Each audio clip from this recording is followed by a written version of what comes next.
SF 영화를 보면요. 인공지능 로봇이 존재하는 세상이 차갑고 건조하게 그려지기도 합니다.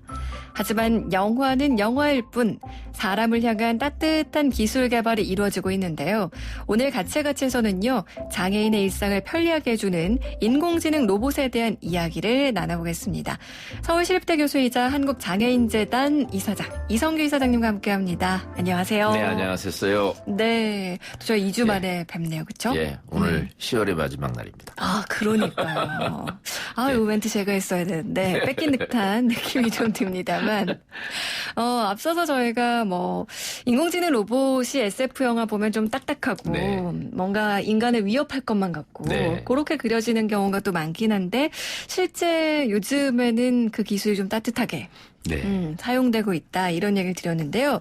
얼마 전 대전시에서 청각장애인들을 위한 질의응답형 수어 챗봇 표현이 어렵긴 합니다만 Q&A를 할 수 있는 수어 챗봇인 누리봇을 설치했다. 이런 기사가 떴던데 누리봇 어떤 건가요? 예, 이 누리봇은 청각장애인 이용자들에게 정보를 제공을 해주는데 이 수어로 합니다.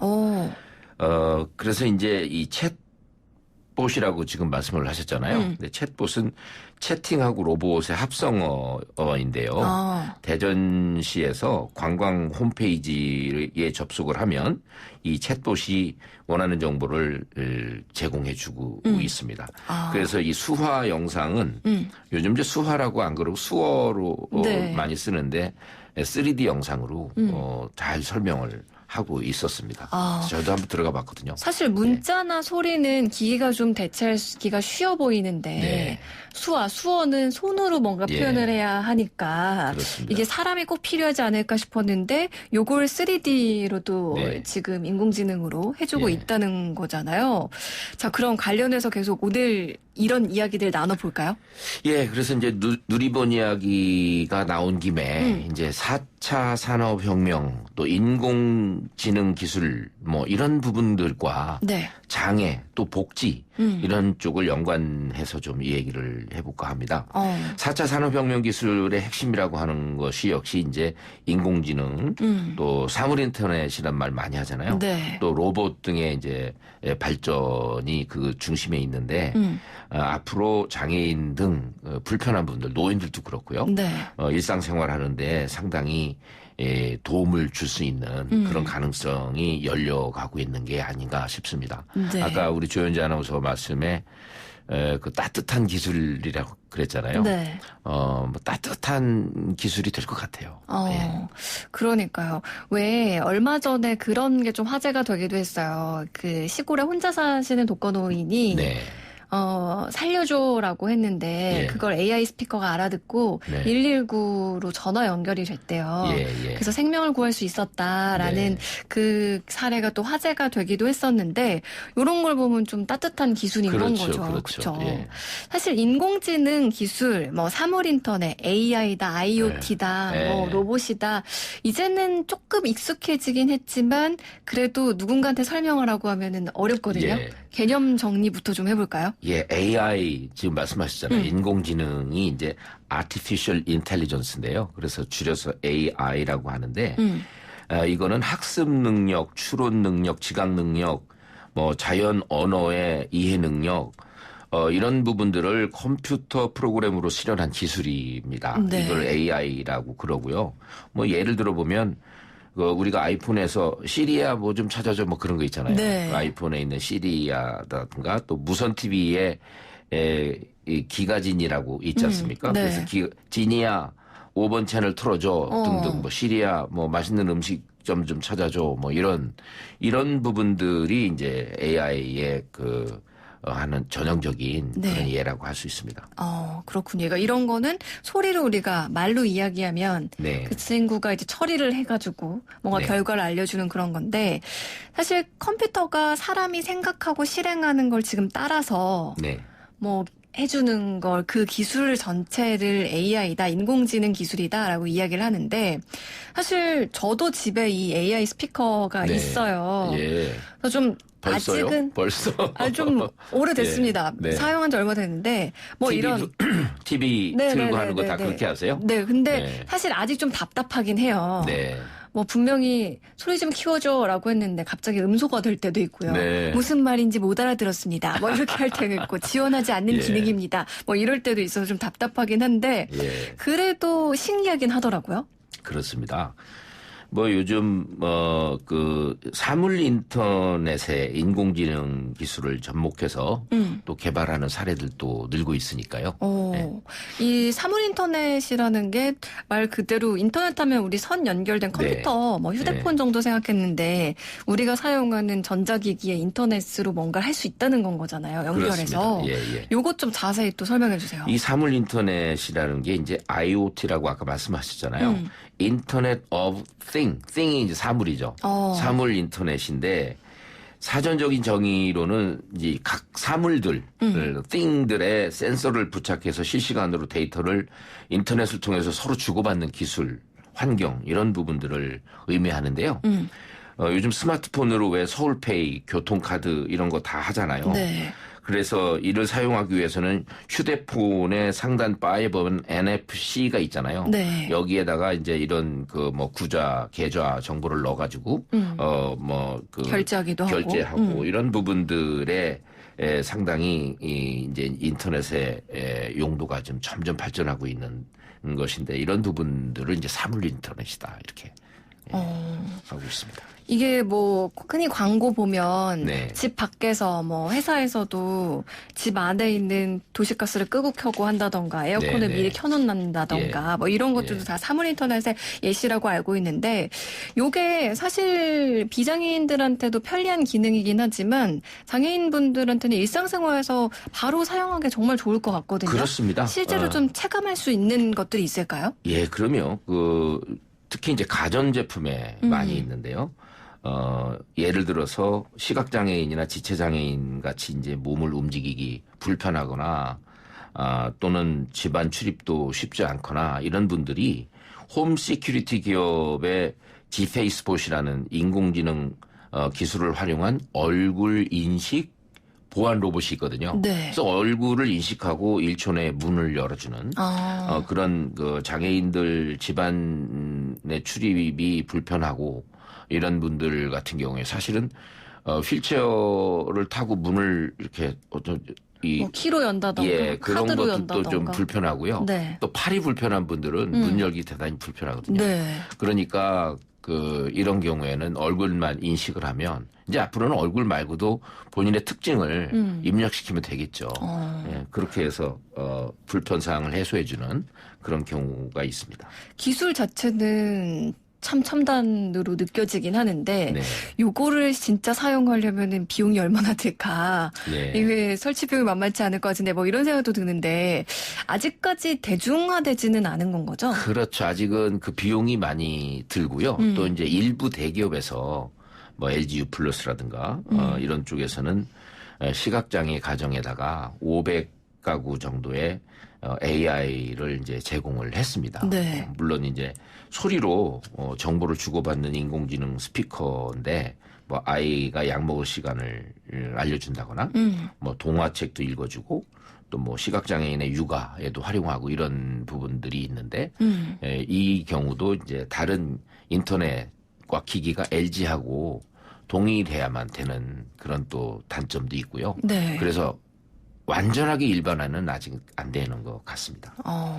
사실 얘기 듣다 보니까 그동안은 우리가 시각적으로 화면에 봐야지만 뭔가를 실행할 수 있는 것들이 많았는데 이제 소리로 뭔가 실행을 할 수 있는 것들이 많아지면서 시각장애인들한테 필요한 그런 서비스가 더 다양해지겠다 이런 생각도 드는데요. SK텔레콤에서도 바로 IoT 기술을 접목해서 장애인의 거주 편의를 이제 좀 주고 있습니다. 스마트 홈 드림하우스라는 것인데요. 이게 이제 휠체어를 이용하거나 침대에 누워서 생활하는 분들에게 아까 조현지 아나운서 얘기했듯이 소리로 네. 뭐 불도 끄고 또 뭐 가스도 차단하고 하는 그런 것들을 이제 상당히 그 보급시키고 있더라고요. 네, 확대해서. 네. 듣다 보니까 장애인 비장애인 구분하지 않고 모두에게 편리한 기술을 만들다 보니까 네. 이렇게 된 게 아닐까 이런 생각이 드는데 정말 더 많은 분야에서 기술 서비스가 보편화됐으면 좋겠다. 뭐 이런 생각도 드네요. 그렇죠. 이게 이제 앞으로 그렇게 될 수밖에 없을 거예요. 그래서 저는 장애인재단 제 방에 제 사무실을 바로 이런 환경으로 꾸몄거든요. 그래서 이제 장애인 단체장들이나 이런 분들이 오시면 체감을 하고 돌아가셔서 네. 우리 장애인 당사자들이나 사회복지 조공사자들 이분들이 이제 이런 걸 자꾸 이용할 줄 알고 또 욕구가 있고 이러면서 또 개발도 더 잘 되겠죠. 네. 그래서 저는 이런 부분들이 개발되면서 사회복지 서비스 영역에도 네. 상당히 변화가 있을 것이다라고 봅니다. 지금까지 이제 설명해 주신 건 장애 분야에서의 서비스가 네. 이제 AI 기술로 어떻게 발달하고 있는지 얘기를 해주셨는데 사회복지 분야로 좀 더 나아가 볼까요? 이 덴마크, 핀란드 이런 분들이 네. 사실은 뭐 IT는 우리보다 더 잘 하지는 못해도 생활 속에 이런 것들을 적용을 잘하더라고요. 그래서 덴마크, 핀란드에서는 이제 그 침대에서 침대로 옮긴다거나 자동차를 옮겨 탄다거나 하는 그런 이승 보조, 그다음에 이동 지원을 인공지능 기술을 활용한 로봇을 토대로 해서 현장에서 이제 활용을 하고 있더라고요. 네. 그리고 또 최근에는 유럽연합에서 로봇 복지 프로젝트인 그로미업이라는 게 있는데 네. 이거는 첨단 알고리즘을 통해서 돌봄 서비스 또 이용자에 대한 어떤 그 욕구의 인지 그런 걸 해서 다양한 의견을 또 제시해 주면서 개인 일정도 기억을 해서 관리해주고 또 당신한테는 새로운 운동법 이런 것이 맞을 것 같습니다. 그래갖고 각종 알고리즘을 통해서 분석을 해서 가르쳐주고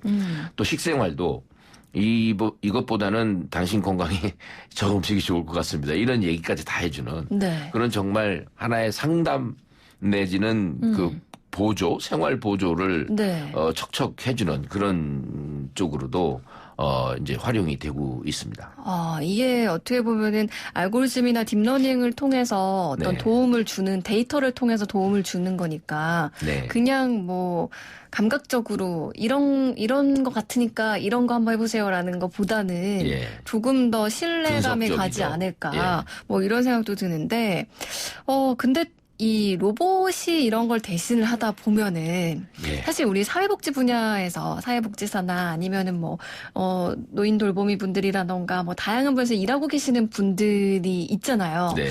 이분들의 일자리는 괜찮을까요? 그게 참 이제 아직도 분분합니다. 여기에 대해서 분석 결과들이 분분한데 재작년에 한국고용정보원에서 인공지능이 확산이 되면 일자리가 감소하겠느냐라는 네. 설문조사가 있었는데 23개 직종에서 1,000여 명이 참여했어요. 네. 근데 여기에서 보면 이제 금융, 보험, 화학, 농림업 이런 종사자는 절반 이상이 실직한다. 그렇게 나왔고요. 근데 이제 사회복지 쪽은 그리고 종교하고 이런 쪽은 13% 정도가 줄어들게 될 거다. 그렇게 얘기를 하는 걸 보면 다른 분야보다는 사회복지 분야는 좀 덜 감소될 것 같습니다. 직접 사람의 손이 필요한 분야인 그렇죠. 것 같다. 이 말씀인데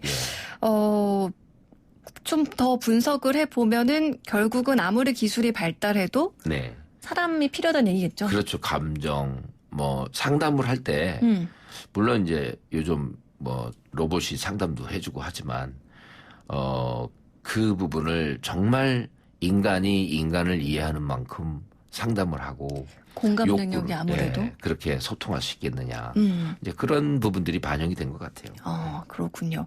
사실 이 AI 기술 이야기가 나올 때마다 많은 청취자분들께서도 예. 뭐 가끔 뭐 그런 기사도 나오잖아요. 이제는 자율주행차 시대가 돼서 네. 이제 뭐 택시 기사 직업이 사양화될 수 있다. 뭐 네. AI를 이미 아나운서로 중국에서는 쓰고 있다. 예. 뭐 이런 기사들도 뜨고 하잖아요. 그렇습니다. 그러면 앞으로 우리 네. 삶이 더 힘들어지지 않을까? 뭐 이런 이야기들이 나오긴 하는데 결국은 그래도 또 사람이 할 수 있는 영역이 분명히 있다. 네. 뭐 이렇게 또 이야기가 귀결되기도 하거든요. 예. 그럼에도 불구하고 우리가 우리 일자리 없어지니까 기술 발전하지 마 이렇게 말할 수는 없는 건 거잖아요. 그렇죠. 그래서 뭐 예를 들기를 그 현금 머신이 은행에 있지만 네. 뭐 은행 직원들은 그렇게 많이 급격하게 감소는 안 된다. 네. 그러니까 기계를 관리할 수 있는 그런 하여튼 서비스 체계에 사람이 꼭 필요하다라는 분석도 있고요. 상당히 많이 없어질 것이다. 자리가. 그래서 그 없어지는 자리에 있는 이분들이 전부 이제 실업자가 될 것이다. 그럼 실업자를 이 문제를 해결하기 위해서 역시 또 사회 정책이 또 필요할 것이다. 뭐 이런 여러 가지 이제 분석들이 있는데 이건 이제 미래학적인 전망이니까요. 어찌되었건 지금 좋은 말씀 처음에 하셨는데 따뜻한 기술 개발은 지속적으로 저는 이루어져야 된다고 생각하고 네. 그리고 그래야 장애인, 노인 또 혼자 사는 분들 이런 분들이 이제 뭔가 편안한 일상생활을 누릴 수 있지 않겠는가 하는 생각이 듭니다. 그러니까 4차 산업혁명의 장점이 분명히 있으니 그걸 네. 가지고 이제 앞으로 나타날 지금 단점들이 예상이 되니까 네. 그런 것도 해결해 나가면서 기술의 변화를 맞이하지 않을까. 네. 뭐 요런 생각이 듭니다. 이사장님 제가 오늘 이제 네. 마무리할 시간이 됐는데 이사장님 처음에 딱 뵙자마자 네. 뭔가 스타일이 변하신 것 같아요. 제가 이렇게 여쭤봤었거든요. 예. 그리고 뭐 가을 느낌 나지 않냐 뭐 이런 얘기도 하셨는데 그래서 제가 오늘은 특별히 그동안은 이사장님께 신청곡 여쭤봤었잖아요. 네, 네. 오늘 이사장님 가을 남자를 위해서 예. 노래를 한 곡 준비했습니다. 8698-3786-3573-5126 청취자님 외 많은 분들도 이 노래를 꼭 듣고 싶다고 신청을 해주셨는데요. 그 전에 이사장님께 또 온 문자를 2개만 먼저 소개를 네. 해드릴게요. 3370 청취자님, 이사장님 모르시는 게 없는 것 같아요. 항상 다양한 주제 잘 듣고 있습니다.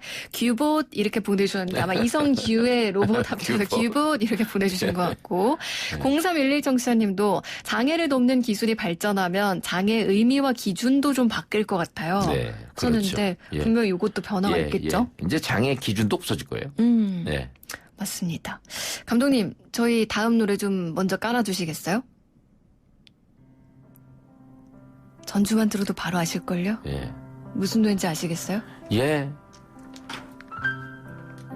이제 그 가을이 잊혀지나 보죠, 이제. 네.